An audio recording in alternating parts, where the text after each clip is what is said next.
Here in the Hall of Traditions, there is so much history, so many artifacts that tell the story of West Virginia football, including over here on this table. You have every single one of these footballs that represents a transformative, a program building, a foundational win of West Virginia's, including 4 right here that happened while Rich Rodriguez was at the helm.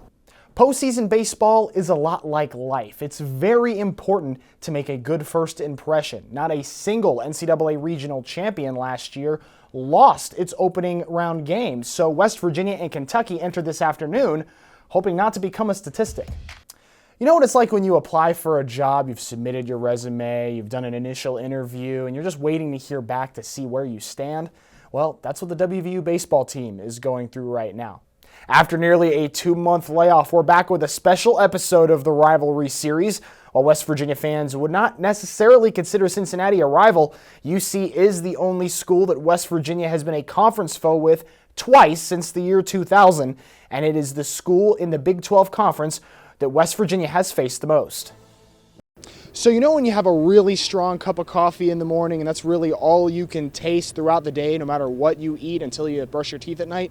Well, West Virginia baseball had that same sensation going into Sunday's game against Kennesaw State, wanting a palate cleanser to wash out that taste of their first loss. When Randy Mazey took over as the head coach of the WVU baseball team 13 years ago, the goal was simple: get the Mountaineers to stand toe-to-toe with any program in the country. This weekend, under Steve Sabins, they're doing just that, competing against one of the premier programs in college baseball. It wasn't pretty at times, certainly a tale of two halves, but the Mountaineers get the double-digit decision over former Atlantic 10 rival UMass to get win 2 in Game 2 of the Darren DeVries era.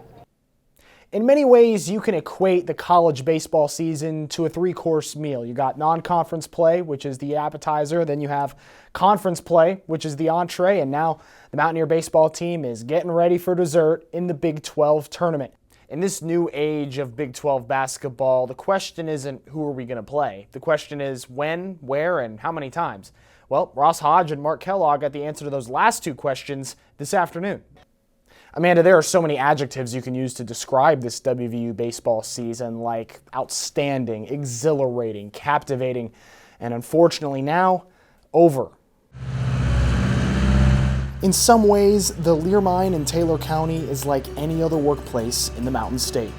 The staff spends the fall work weeks looking forward to Saturdays in Morgantown, and just about every miner has their favorite WVU football memory.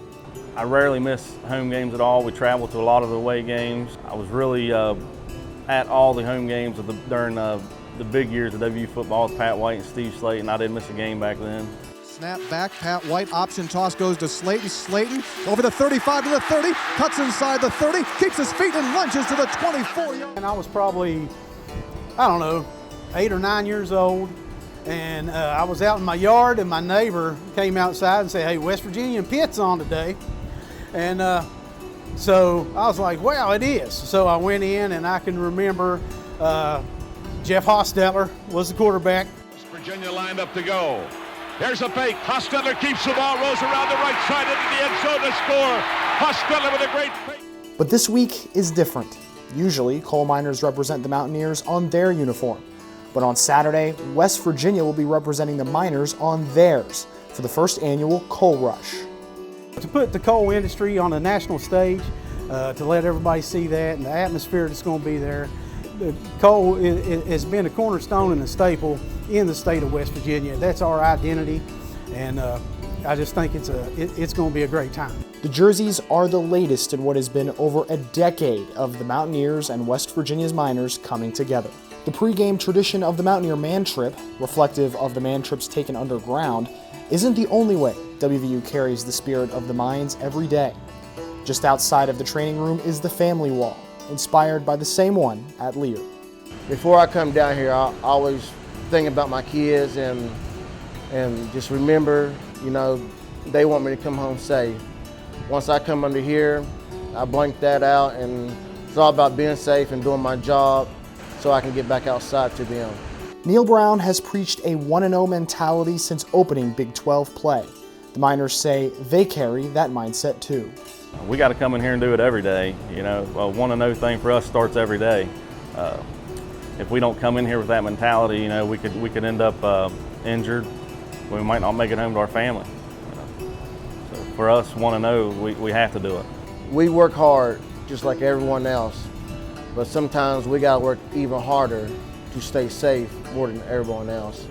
And that's like W football. We work hard every single day on that field, and they just want to do good and show everybody that they can be the best, just like us.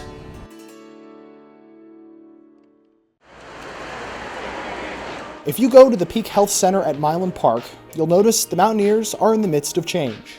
We want to be competitive right away, but at the same time, we want to build this thing the right way with the right people who are going to, give the efforts that we want, are going to race the way that we want, are going to be competitive the way that we want them to be.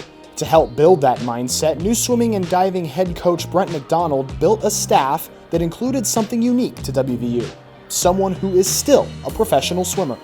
It's one thing to kind of preach and be like, oh, well, I did this, and it's like, well, no, I'll show you what it takes to be an elite level athlete. And so they get to see that half the time, and they also get to see me on deck and have those communications. And so it's definitely a different type of line, I would say.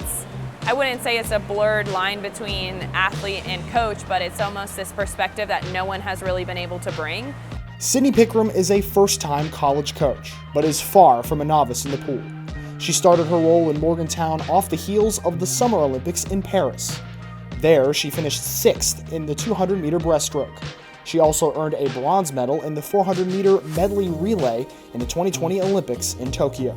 When you bring on someone who's been a 3-time Olympian and maybe hasn't coached in a college setting per se, you would think, okay, so she doesn't have coaching experience, just swimming experience, so you're just going to have her be an example for everyone.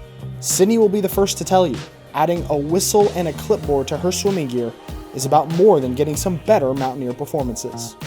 For me, it's about developing a whole entire person. It's not just about developing a swimmer. It's not developing someone who's going to graduate with this degree.